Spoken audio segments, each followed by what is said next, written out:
Yo, what's up mga kaibigan? Nalina tayo magkwentuhan. Nakabawi ang Los Angeles Lakers matapos sa maputol ang kanilang siyam na magkakasunod na panalo. Tinalo nga nila ang Indiana Pacers sa score na 137-130. Hindi nakalamang ang Pacers sa game na ito at umabot naman sa 29 points ang biggest lead ng Lakers.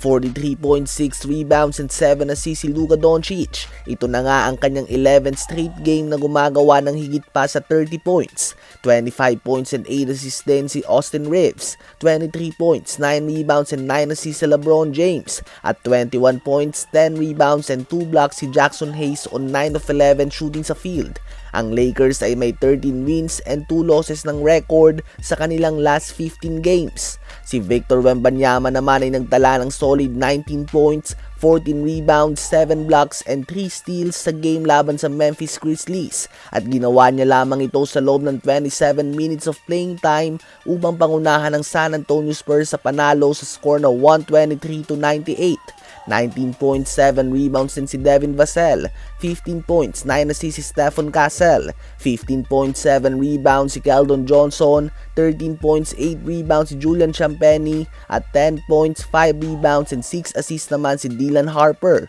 Ang San Antonio Spurs ay may 23 wins na sa kanilang last 25 games. Talagang nagiinit na nga ang team na ito mga kaibigan. Gumawa naman ng season high 157 points ang Philadelphia 76ers sa pagbabalik ni Joel Embiid at Paul George. Tinalo nga nila ang Chicago Bulls sa score na 157-137. 35.6 rebounds and 7 assists ang former MVP Joel Embiid on 12 of 17 shooting sa field. Ginawa niya din ito in less than 30 minutes. 28.6 rebounds, 4 assists and 4 steals si Paul George in 26 minutes sa kanyang pagbabalik. 22.6 rebounds and 6 assists din ng rookie VJ Edgecombe. 15 points si Campaign at 13.6 rebounds, 5 assists, 3 steals and 3 blocks all-around performance si Quentin Grimes. Pinutol naman ng Boston Celtics ang mahigit 10 magkakasunod na panalo ng OKC Thunder.